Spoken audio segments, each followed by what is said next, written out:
ভাবতেই অবাক লাগে আমার বন্ধু রাশেদ দীপু নাম্বার 2 এর মতো সিনেমা যার রচিত গল্প থেকে নেওয়া হয়েছে, যাকে আগে নিজের আইডল মনে করতাম। শুধু আমি না, গোটা ছাত্র সমাজ যাকে আইডল মনে করত, তার লেখা বই পড়তো, সেই লোকটা যে এতটা চাটতে পারে এটা তো কখনো জানতাম না। তার এই জিওভার অপব্যবহারের জন্য আজ তাকে বিভিন্ন জায়গা থেকে কিক খেতে হচ্ছে। সবাই তো আর চাটাচাটি পছন্দ করে না।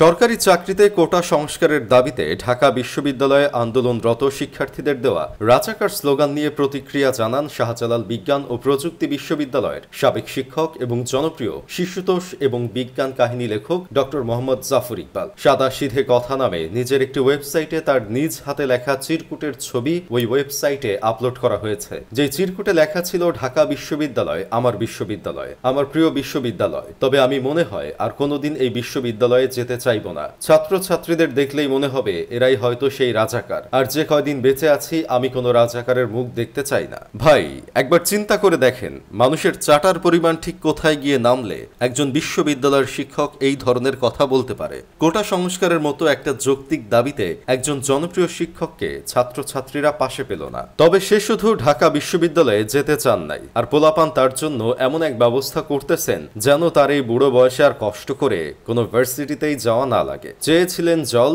দিয়ে দিয়েছেন শরবত। অনেকেই তো তার লেখা বই পড়েছেন, কিন্তু তার এই অতিরিক্ত চাটার কারণে সকল স্টুডেন্টরা তাকে বয়কটের ডাক দিয়েছে। আমার বন্ধু কেরামত তো বলেছে আর কোনোদিন তার বই কিনবো না, পড়বো না। অবশ্য চাইলেও কেউ পড়তে পারবে না, কারণ আমার জনপ্রিয় লেখক জাফর ইকবাল স্যারের বই রকমারি.com থেকে শুরু করে books of Bengal, Pragati publishers, বইঘর সহ আরো অনেক পাবলিশার্স তার বই বিক্রি করবে না বলে জানিয়ে দিয়েছে। একটা মানুষ বই বিক্রি করে কয়েকটা টাকা কামাতো, পেট চালাতো। এখন যদি এভাবেই তার বই বেচা বন্ধ হয়ে যায়, তাহলে এই লোকটা তার সংসার চালাবে কিভাবে? আপনারা কি এই মহান ব্যক্তিটার সাথে এমন অমানবিক কাজ করে ঠিক করেছেন? আপনাদের বুঝতে হবে তার বয়স হয়েছে, আর বয়স হইলে মানুষ একটু আবল তাবল বলেই। ভাই, একবার চিন্তা করে দেখেছেন জিওভা কতটা ভয়াবহ?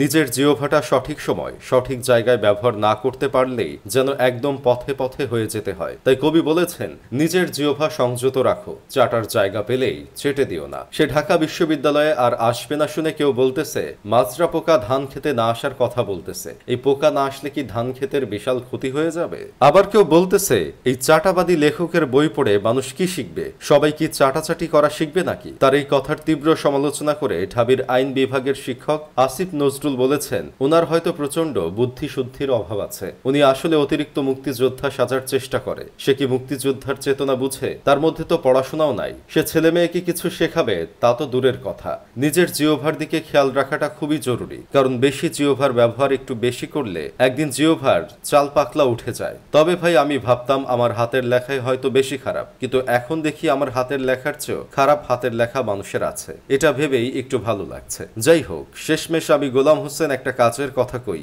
এই জাতি বাংলাদেশ ডিজিটাল হইছে বলে চিল্লাইলেও নিজেরা এখনো ডিজিটাল হইতে পারে নাই। না হলে আইরনি কি জিনিস সেটা আগেই বুঝতো, ঘটনা এতদূর আসতোই না।